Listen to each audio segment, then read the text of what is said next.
Bueno, muchachos, entonces, como bien sabrán, la filosofía se plantea los principales cuestionamientos de la humanidad y trata de encontrar diferentes explicaciones ante estos cuestionamientos mismos, ¿verdad? Vamos a ver una postura bastante interesante de un ensayo elaborado por uno de los pedagogos colombianos más importantes. ¿Ven? Es un texto que seguramente ya han trabajado antes, me parece que conmigo lo trabajaron en alguna ocasión, y si no, pues lo vamos a retomar el día de hoy desde filosofía. Bueno, entonces vamos a estar muy atentos y muy al pendiente. Personas de virtualidad que nos quieran colaborar con la lectura, por favor, vayan levantando la mano. Listo, de presencialidad, pues voy a asumir que todos la tienen levantada. ¿Bien? Entonces, listo, perfecto. Vamos a intercalar presencialidad con virtualidad, ¿les parece? ¿O solamente presencialidad?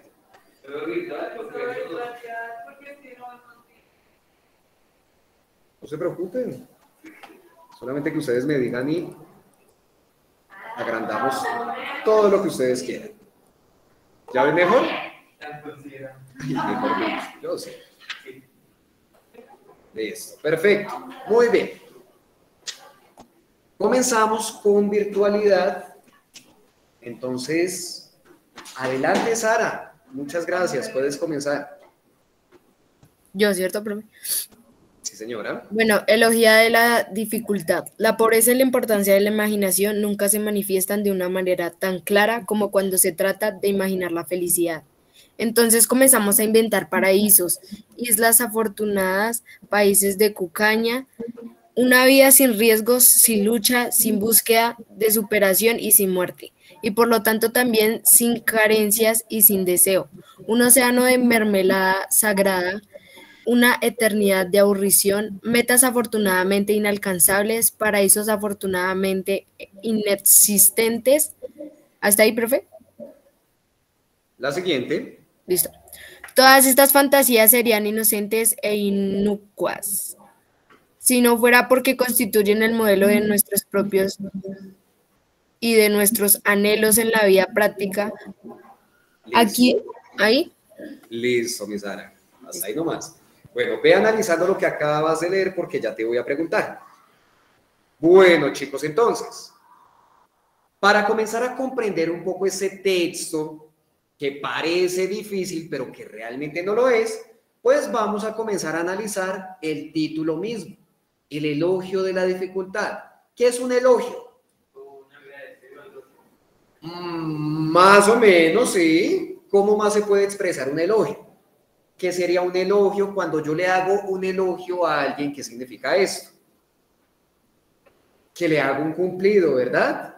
Muy bien. En este caso se nos habla del elogio de la dificultad, como si le estuviéramos haciendo un cumplido a la dificultad, ¿verdad? La dificultad es algo que nosotros generalmente concebimos como algo negativo.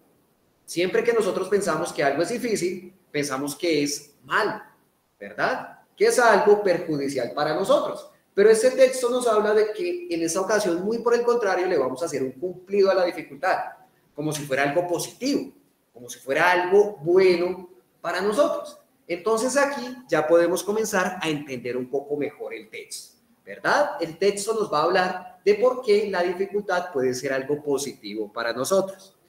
Bien, partiendo de esta premisa, Sarita, ahora sí, cuéntame, ¿qué entendiste Pues tú? Adelante. Pues, profe, pues ahí dice la pobreza de la importancia de la imaginación nunca se manifiesta. Yo digo que el elogio de la dificultad, pues ahí, como en la parte del texto que yo leí, trata de buscar la solución, pues, a los problemas que tienen como los seres humanos y entonces nos da como la oportunidad de encontrar la felicidad, a pesar de que ahí a veces la inventamos, como dice ahí, que inventamos paraísos, países donde afortunadamente a veces no son ciertos. Entonces es como no tener miedo a tropezar y podemos hoy poder alcanzar como el éxito.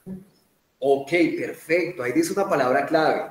¿Por qué todos esos paraísos que nosotros nos inventamos cuando imaginamos la felicidad absoluta, afortunadamente no son alcanzables? ¿Por qué afortunadamente son inexistentes? Pues porque pues yo pienso que porque sean existentes porque nada en la vida es perfecto. Obviamente nosotros podemos tener la felicidad, pero todo es como se diría, con sacrificio y pues obviamente toca dependiendo del ser humano. Pero Ok, inalcanzables pues ya es dependiendo de cada cosa que realicemos. ok, perfecto. Muy bien, Sarita. ¿Por qué será entonces, bueno, para Kevin, por qué será entonces que es bueno que todos esos paraísos perfectos no sean reales y no los podamos alcanzar? ¿Por qué será eso bueno para nosotros? Porque el humano se va a aburrir de eso. ¿Por qué el humano se va a Aburrir de eso. aburrir? Perfecto, ¿aburrir de qué?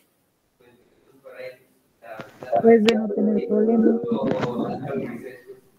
Ok, listo. Aquí Kevin nos plantea algo interesante. Afortunadamente estos paraísos son inexistentes y son inalcanzables y eso es algo positivo porque el ser humano se aburriría de esos paraísos perfectos, ¿verdad? ¿Por qué se aburriría de esos paraísos perfectos?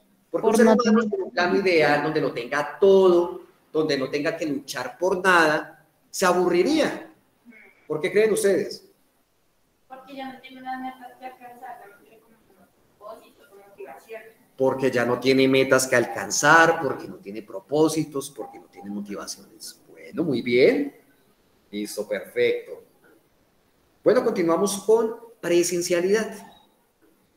¿Listo? Listo, mi vida. Entonces no pierdas el impulso, ya que calentaste la voz. Continúa. Aquí mismo, en los ámbitos de la existencia cotidiana, más acá del reino de las mentiras eternas, introducimos también el ideal, tanto de la seguridad garantizada, de las reconciliaciones totales, de las soluciones definitivas. Puede decirse que nuestro problema no consiste sola ni principalmente en que no seamos capaces de conquistar lo que nos proponemos, sino en aquello que no nos proponemos, que nuestra desgracia no está tanto en la frustración de nuestros deseos como en la forma misma de desear, deseamos mal. En lugar de desear una relación humana inquietante, compleja y perdible, que estimule nuestra capacidad de luchar y nos obligue a cambiar, deseamos un idilio sin sombras y sin peligros, un nido de amor y por lo tanto en última instancia, un retorno al huevo. ¿Bien? Sí, muy bien. ¿Sigo? Ajá. En lugar de ser una sociedad en la que sea realizable y necesario trabajar arduamente para hacer efectivamente nuestras posibilidades, deseamos un mundo de la satisfacción, una monstruosa lacuna de abundancia efectivamente recibida en lugar de ser una filosofía llena de incógnitas y preguntas abiertas. Queremos poseer una doctrina global, capaz de dar cuenta de todo, revelada por espíritus que nunca han existido o por caudillos que desgraciadamente ya han existido. Perfecto, muy bien. Hasta ahí nomás. Ve analizando lo que acabas de leer. Bien. Mientras damos una introducción a este párrafo. Muy bien, este párrafo nos habla entonces de la forma en la cual nosotros deseamos las cosas, ¿verdad? Para este autor, el problema por el cual nosotros muchas veces nos sentimos frustrados no es por el hecho de que nosotros no podamos alcanzar las metas y los propósitos que establecemos para nuestra vida, sino que para él el problema radica en que nosotros deseamos mal, ¿verdad? Establecemos metas y propósitos inadecuados. ¿Por qué crees que el autor dice que nosotros deseamos mal, que nos establecemos metas y propósitos inadecuados? Pues, profe, que es extraño porque yo no entiendo por qué deseamos mal.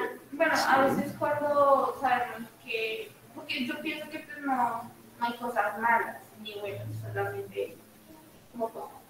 Entonces, pues no sé por qué dice como que deseamos mal. Pues desde que uno desee algo, pues se debe proponer alcanzarlo. Pero no entiendo eso de desear más. Ok, bueno, dale. Desde la perspectiva del autor, ya estamos viendo cuál es un poco la perspectiva, ¿no? La forma de pensar de él. ¿Quién me quiere decir por qué él nos plantea que nosotros a veces deseamos mal? Que esas metas y propósitos que nos planteamos son inadecuados. A ver, Kevin. Creo que es porque deseamos, como decía otra vez, cosas que si ya alcanzamos, después no vamos a estar aburridos, ¿cierto? Deseamos algo preciso y solucionar todo, ¿sí? De una vez, en vez de vivir una vida así al límite, lo que pase, lo que pasó. Ok, bueno, muy bien. Claro que sí, se relaciona bastante. ¿Alguien de virtualidad que tenga una opinión frente a esto? Profe, pues yo creo que es porque deseamos cosas que no necesitamos.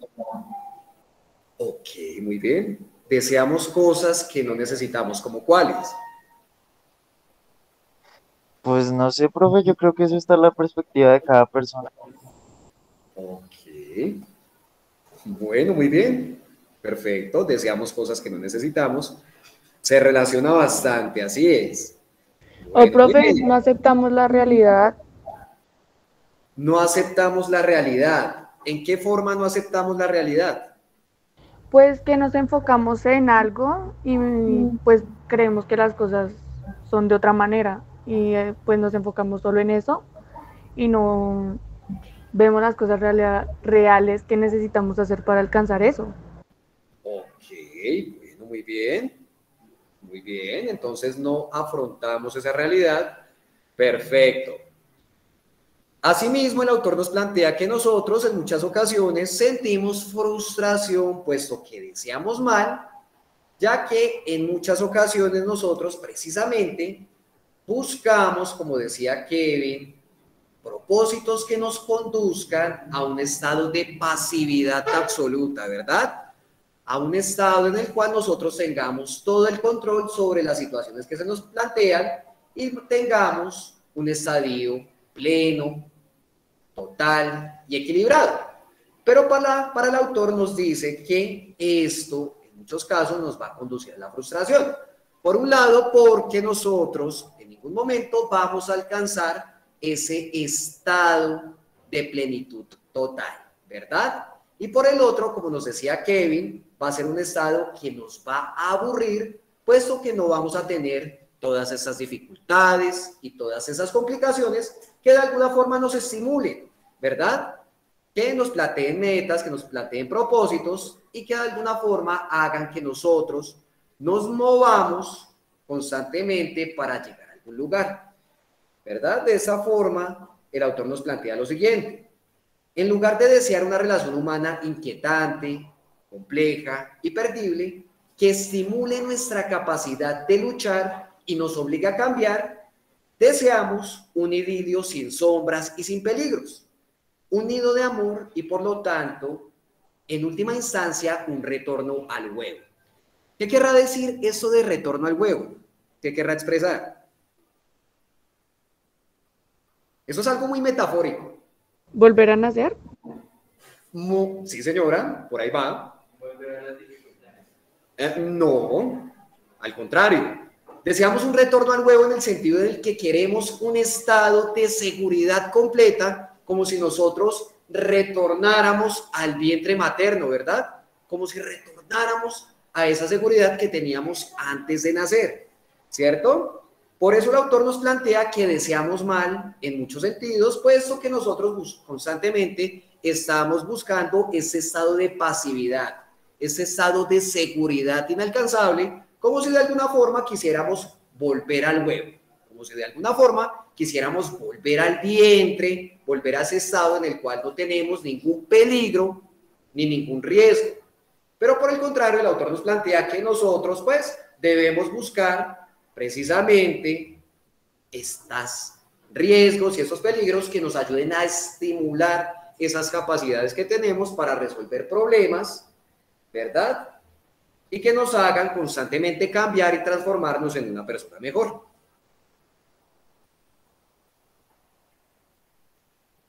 Bueno, continuamos con virtualidad. Uy, me bajaron la mano.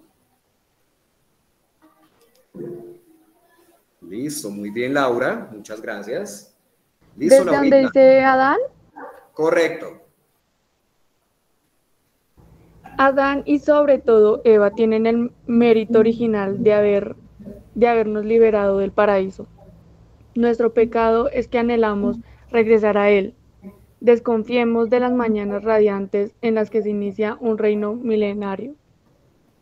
Son muy conocidos en la historia, desde la antigüedad hasta hoy, los errores a los que pueden y suelen entregarse los partidos provistos de una verdad y de una meta absoluta.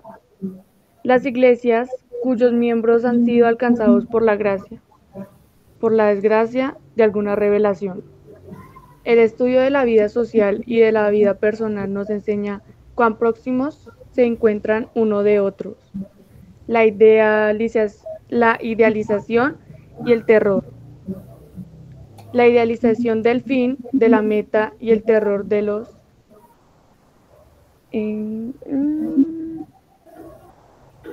medios que procuran su conquista, quienes de esta manera tratan de someter la realidad al ideal, entran inevitablemente en un concepción paranoide de la verdad, en un sistema de pensamiento tal que los se atrevieran a objetar algo, quedan inmediatamente sometidos a la interpretación totalitaria. Sus argumentos no son argumentos, sino solamente síntomas de la naturaleza dañada o bien máscaras de malignos propósitos. En lugar de discutir un razonamiento, se le reduce a un juicio de pertenencia al otro, y el otro es en sistema sinónimo de enemigo, o se procede a un juicio de intenciones, y este sistema se desarrolla peligrosamente hasta el punto en que ya no solamente rechaza toda oposición, sino también toda diferencia. El que no está conmigo está contra mí, y el que no está completamente conmigo no está conmigo. Así como hay, según Kant, un verdadero abismo de la razón que consiente en la petición de un fundamento último e incondicionado de todas las cosas. Así también hay un verdadero abismo de la acción que consiste en la exigencia de una entrega total a la causa absoluta y concibe toda duda y toda crítica como traición y como agresión. Perfecto, listo. Bueno, ¿qué tal con este? Un poco más complejo, ¿no? Pero bueno, ahí lo podemos interpretar. Entonces, Laurita, ve por el momento analizando lo que acabas de leer. Listo, mientras tanto lo discutimos un poco. Este párrafo nos habla entonces no solamente de la idealización, sino también de la verdad, ¿cierto? En este caso, el autor nos habla de que esta tendencia que tiene el ser humano a idealizar estadios perfectos y estadios ideales, también nos conduce a pensar que siempre debemos buscar la verdad, ¿verdad? Una verdad absoluta frente a la realidad que percibimos. Pero el autor nos dice que buscar la verdad puede ser algo dañino, puede ser algo perjudicial. ¿Por qué esa búsqueda de la verdad puede ser algo negativo para el ser humano?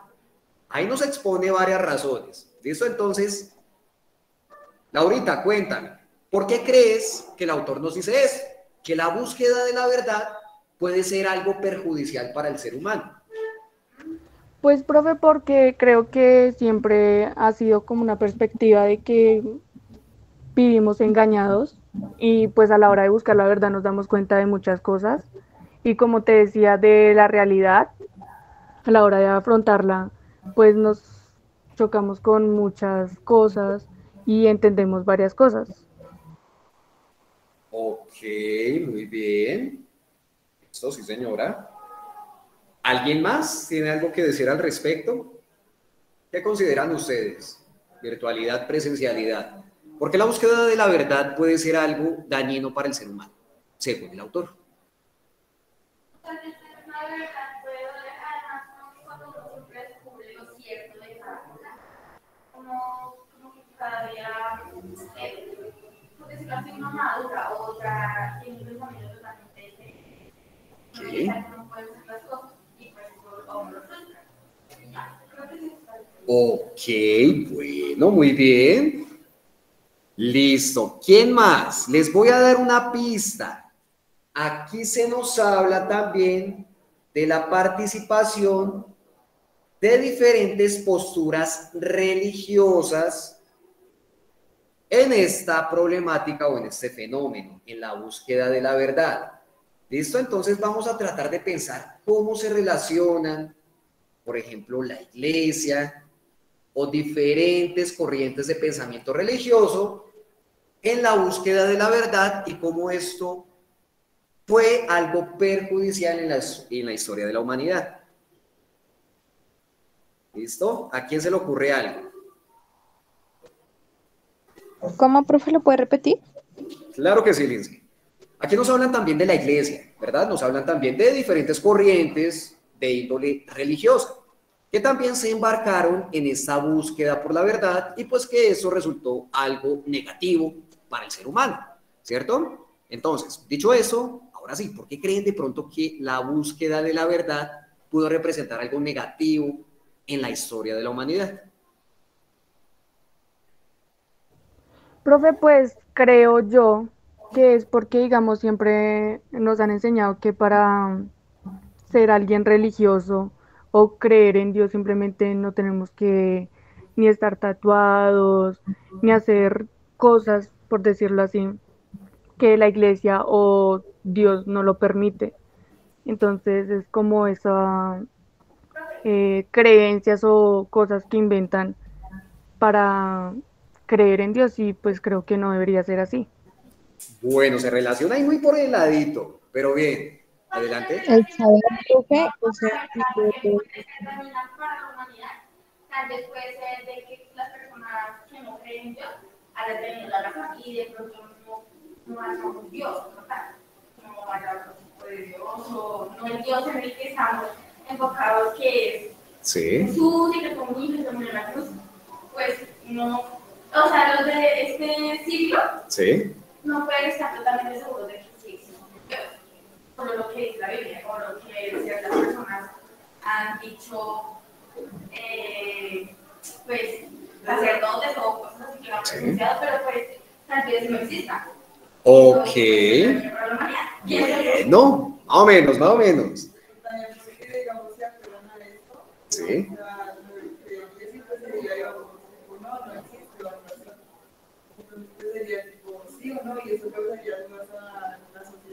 Ok. Ok, bueno, se relaciona un poquito más. Listo, muy bien. Lindsay Garzón, adelante.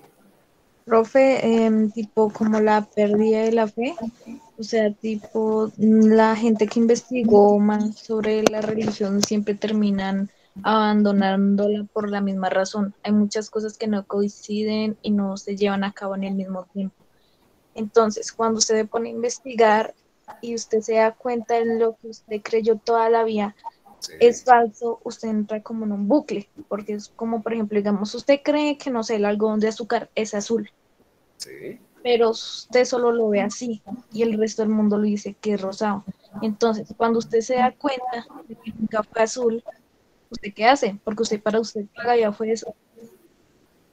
Ok, bueno, aquí nos plantean algo interesante y es, ¿será que la realidad absoluta existe?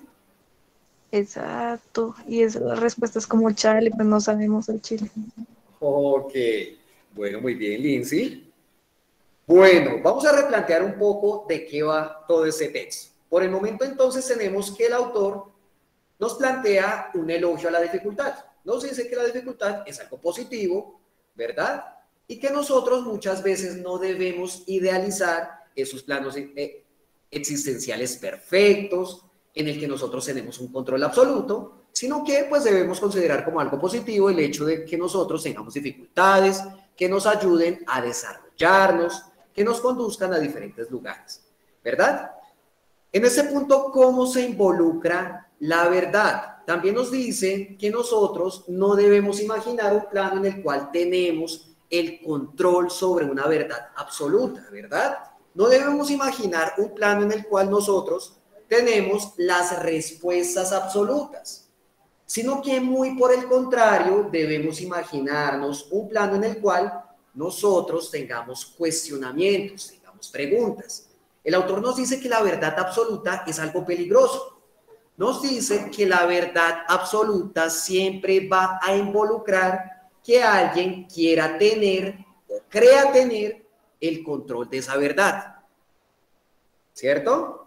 De esta forma también nos habla de que la verdad implica que las personas creen bandos, creen conflictos, de que las personas siempre entren en conflicto y entren en discusión por creer tener la verdad absoluta, ¿verdad? Cuando nosotros buscamos siempre tener la verdad y tener el control sobre ella, pues nos encontramos con ese tipo de dificultades, que yo siempre voy a entrar en discusión con los demás, puesto que todos vamos a querer tener el control sobre esa verdad, ¿cierto? Aquí involucra también precisamente a las iglesias, a diferentes entidades religiosas, puesto que recordemos los conflictos que han marcado a la humanidad en torno a las guerras santas, por ejemplo. ¿Se acuerdan ustedes de esto?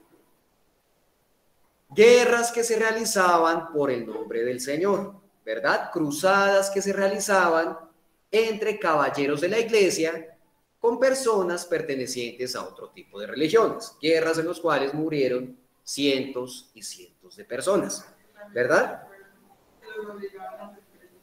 Correcto, así es. Entonces el autor lo que nos expone es que la búsqueda de una verdad absoluta es peligrosa, puesto que nadie la puede poseer. La verdad absoluta también es como un plano perfecto, algo que nosotros no podemos alcanzar y que nosotros en esa búsqueda podemos generar conflictos con los demás. Por lo cual lo que nos expone es que en vez de buscar pues una posición ideal en la cual tenemos el control de la verdad, pues nosotros debemos imaginar un plano en el cual nos cuestionamos, nos planteamos preguntas, ¿verdad? Nos cuestionamos nuestra propia realidad. En este punto, entonces, el elogio no sería solamente a la dificultad, sino a la filosofía misma, al hecho de nosotros cuestionarnos constantemente y no buscar tener la verdad absoluta porque nunca la vamos a encontrar. ¿Listo? ¿Queda un poco más claro? ¿Sí? Sí, señor. No. Mon. Listo. Bueno, bien. Presencialidad. Valentina, tú que estás cerca. Ahora sabemos por una larga experiencia que este abismo de la acción, con sus guerras santas y sus doctrinas de fraternidad, no es una característica exclusiva de ciertas épocas del pasado o de civilizaciones atrasadas en el desarrollo científico y técnico. Se puede funcionar muy bien y desplegar todos sus efectos sin favorecer una gran capacidad cognitiva y una época acá. Sabemos que ningún origen fisiológicamente elevado o supuestamente divino inmuniza a una doctrina contra el riesgo de caer en la interpretación propia de la lógica paranoica, que afirma un discurso particular. Todos los son, como la designación de la realidad, y los otros como ceguera o mentira. El atractivo terrible que poseen las afirmaciones colectivas, la propiedad de una comunidad humana no problemática basada en una palabra infalible en que suprime la indecisión y la duda, la necesidad de pensar por sí mismo, otorgan a sus miembros una identidad exaltada por participación. Separan un interior bueno y el exterior amenazado, así como se lo ahorra sin duda la angustia. Se distribuye mágicamente la ambivalencia, el amor por lo propio y un odio por lo extraño. Se produce la más grande simplificación de la vida, la más espantosa facilidad. Y cuando digo aquí facilidad, no ignoro ni olvido que precisamente este tipo de formaciones colectivas se caracterizan por una inaudita capacidad de entrega y sacrificio, que sus miembros aceptan y desean el heroísmo. Cuando aspiran al acuerdo del martirio, facilidad. Sin embargo, porque el hombre teme por encima de todo, es la muerte y el sufrimiento. En los que tanto duelen se refugian, sino la angustia genera la necesidad de ponerse en solución, de combinar el entusiasmo y la crítica, el amor y el respeto. ¿Listo hasta ahí? Listo, Valentina. Entonces, ¿qué entendiste de lo que acabas de leer? ¿Alguna idea que hayas sacado? Pues, lo que más tiene al final, cuando digo el Vaticano, Sí. que la sociedad no se preocupaba por la muerte, por su vida, sino por lo que pues, estaría pasando ahora, ¿sí? Digamos, si el bien o el mal, si esto es verdad o es mentira, y así. ¿Que la sociedad no se preocupa por la muerte y su fin, o que sí se preocupa por la muerte y su fin? Que ahora no lo estaba haciendo, que ahora se preocupaba por lo que estaba pasando, digamos, por lo que está pasando. Ok, bueno, muy bien, pero al revés. Entonces, que la sociedad efectivamente sí se preocupa por su muerte, por su fin, por su sufrimiento, ¿verdad? De hecho, aquí en esta línea lo dice. Y que es precisamente lo que impulsa al ser humano a buscar la facilidad en todos los aspectos. Siempre busca que todo sea fácil, que todo sea práctico y que bajo todo concepto podamos evitar cualquier tipo de dificultad o cualquier tipo de sufrimiento. ¿Cierto? Muy bien, seguimos. Listo, virtualidad. ¿Quién nos colabora ahora?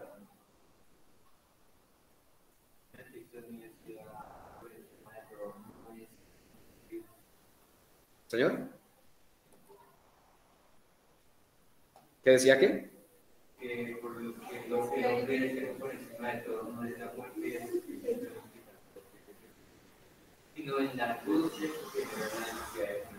Ok, perfecto. La angustia que nos genera precisamente cuestionar todo este tipo de elementos con relación a la crítica, al amor y al respeto, la angustia que nosotros sentimos frente a esos estadios, ¿verdad?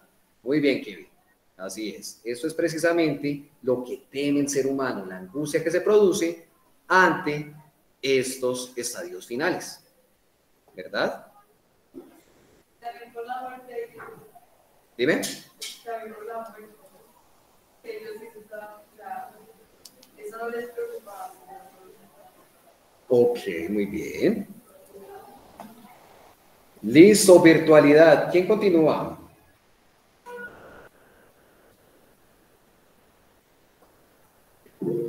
Ana Sofía Urrego.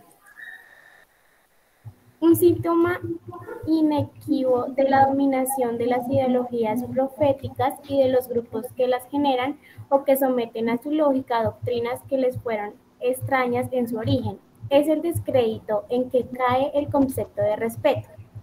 No se quiere saber nada del respeto, ni de la reciprocidad, ni de la vigencia de normas universales. ¿Digo, profe? Sí, señora.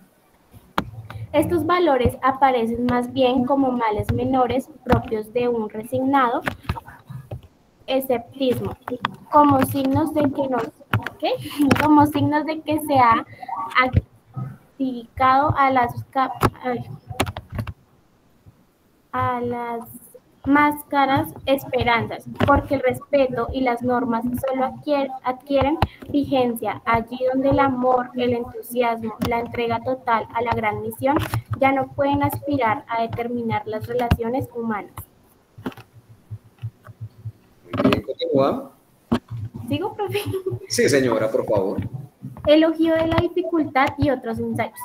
Y como el respeto es siempre, el respeto a la diferencia solo puede afirmarse allí donde ya no se cree que la diferencia pueda disolverse, en una comunidad exaltada, transparente y espontánea o en una fusión amorosa. No se puede respetar el pensamiento del otro, tomarlo seriamente en consideración, someterlo a consecuencias, ejercer sobre él una crítica, válida también en el principio para el pensamiento propio cuando se habla desde la verdad misma, cuando creemos que la verdad habla por nuestra boca, porque entonces el pensamiento del otro solo puede ser error o mala fe, y el hecho mismo de su diferencia con nuestra verdad es prueba contundente de una falsedad, de su falsedad, sin que se requiera ninguna otra. Nuestro saber es el mapa de la realidad y toda línea que se separe de él solo puede ser imaginaria o algo peor, voluntariamente torcida por inconfesables intereses. Desde la concepción apocalíptica de la historia, las normas y las leyes de cualquier tipo son vistas como algo demasiado abstracto y mezquino frente a la gran tarea de realizar el ideal y de encarnar la promesa. Y por lo tanto solo se reclaman y se valoran cuando ya no se cree en la misión incondicionada. Listo, mi vida, bien. Muy bien. Bueno, aquí en ese párrafo también nos siguen hablando de la verdad. ¿Y por qué buscarla no es que sea algo tan bueno? Aquí nos dicen entonces que la verdad se contrapone a un valor muy fundamental. ¿De qué valor nos hablan en este párrafo? El respeto, muy bien. ¿Por qué la verdad se contrapone al respeto? ¿Por qué no podemos mostrar un genuino respeto hacia el otro si nosotros hablamos desde nuestra propia verdad? Porque siempre vamos a ponerlo. Porque, muy bien, siempre vamos a poner lo que nosotros pensamos por encima de los demás, ¿cierto? Pues aquí en este caso nos hablan de que un respeto real y genuino parte del hecho de que yo le dé valía a lo que la otra persona está hablando, a lo que la otra persona está pensando o a lo que la otra persona está exponiendo. Pero si yo parto desde la premisa de que yo tengo la verdad absoluta, pues yo no le voy a dar valía a lo que la otra persona me está contando, ¿verdad? Yo no voy a estar abierto a lo que la otra persona tenga que aportar y en esa medida, pues yo no voy a estar mostrando un genuino respeto hacia esa persona, ¿verdad? Por ejemplo, si yo hablo con Daniela de política y yo creo tener la razón absoluta, creo ser el dueño de la verdad, pues yo no voy a estar mostrando ningún tipo de respeto al hablar con ella, porque yo voy a sentir que todo lo que ella me diga, si tiene una postura diferente a la mía, va a ser un ataque, ¿verdad? Va a ser algo negativo hacia mí. Por eso se nos habla de que la verdad o la búsqueda de la verdad absoluta se opone al respeto, puesto que yo no puedo mostrar realmente un respeto hacia los demás si yo parto de la creencia de que tengo o debo tener la razón absoluta, ¿verdad? Adelante, Lindsay, cuéntame. Profe, o sea, eso es tipo como existen dos tipos de opiniones, la incorrecta y la mía, o sea, es la definición de esa frase. Muy bien, dale, explícame. Le explico la frase, pues, profe, básicamente la frase, tal y como dice, existen dos tipos de opiniones, que es una, la incorrecta, o sea, la opinión de los demás, y la mía, que en este caso sería la correcta, ya que te lo está expresando como si él fuera el que sabe todo, de todo, sobre todo. ¿Sí? Listo, muy bien, excelente ejemplo. Precisamente esa es la crítica de ese autor frente a la verdad. Que si nosotros partimos de la verdad, entonces, como dice Lindsay, siempre vamos a pensar eso. Existen dos tipos de opiniones. La incorrecta, es decir, la de los demás, y la mía. Porque en ese caso yo voy a pensar siempre que tengo la razón frente a los demás. Bien, Lindsay. Bien, bien. Gracias. Bueno, muchachos. Vamos con el último y pasamos a la actividad. ¿Listo? ¿Listo, Daniela? ¿Tú que estás cerquita? ¿Desde Perú? Dime. Desde Perú. Desde Perú. Sí. Pero lo que ocurre cuando sobreviene la gran desidentización No es generalmente que se aprenda a valorar positivamente lo que tan alegremente se había desechado o estimado solo negativamente. Lo que se produce entonces, casi siempre, es una verdadera ola de pesimismo, escepticismo y realismo cínico. Se olvida entonces que la crítica a una sociedad injusta, basada en la explotación y la dominación de clase, era fundamentalmente correcta y que el combate por una organización social, racional e igualitaria sigue siendo necesario y urgente. A la desidealización sucede el activismo individualista, que además piensa que ha superado toda moral por el solo hecho de que ha abandonado toda esperanza de una vida cualitativamente superior. Perfecto. Listo, Daniela. Algo que hayas entendido de ese pedacito que leíste.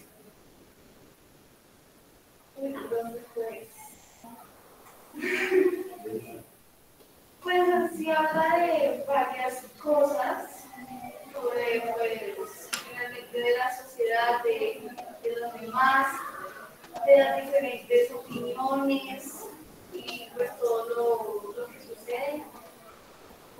Ok, bueno, muy bien. Listo, Daniela, muy bien. Bueno, muchachos, dejamos el texto hasta aquí y vamos a pasar a la actividad pues para fundamentar un poco las ideas que ya tenemos hasta el momento, ¿no? Entonces, bueno, colocamos por favor la fecha del día de hoy en el cuaderno y ponemos como título actividad. Esa actividad se las voy a poner también en la plataforma de filosofía para que ustedes adjunten su evidencia. Bueno, permítanme por favor. Ya les coloco la actividad en pantalla.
Sí, señor.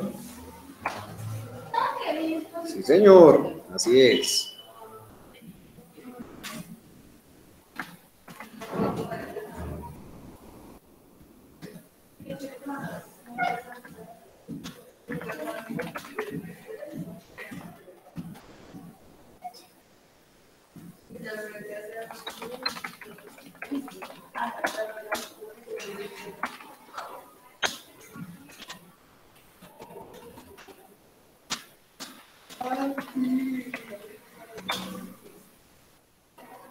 Profe, ese texto no queda cargado en el class, ¿o sí?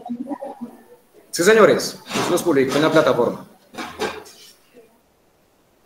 Vale, gracias. de filosofía, bueno, no en la de proyecto.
Listo, esas 3 preguntitas.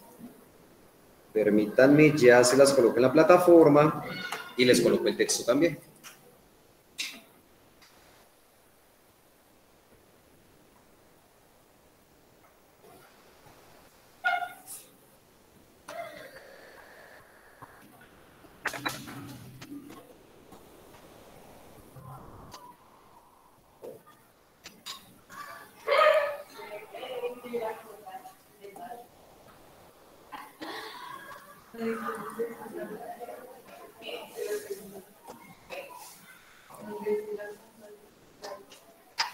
Ya les coloco otra vez el texto a presencialidad.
Profe, qué pena, arriba la fecha y qué, ¿preguntas o análisis? Arriba la fecha y actividad.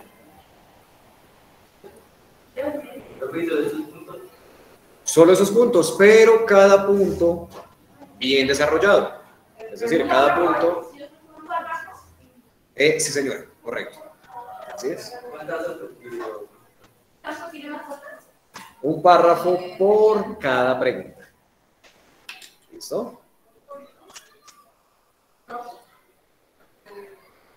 ¿Listo? En plataforma ya les queda. Porque la búsqueda de la verdad. Ahora sí.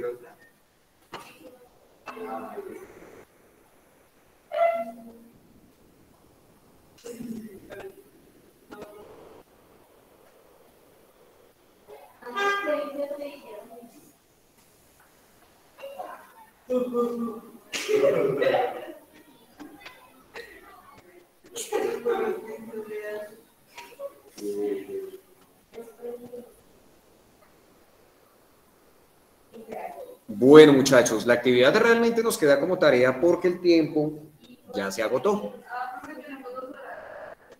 Ah, perfecto, no, buenísimo. Entonces, la continuarán desarrollando con el coordinador. A la segunda hora, profe. Listo, bien. Perfecto, entonces, personas de virtualidad que ya copiaron los puntos, ya pueden ir saliendo a su descanso. No, profe. Igual está en Classroom, ¿no? Está en Classroom.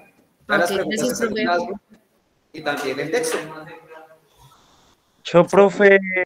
Chao, profe. Chao, muchachos. Chao, profe. Chao, profe. Bye, bye. Aquí de presencialidad ya las copiaron. Sí. También ya. Acá.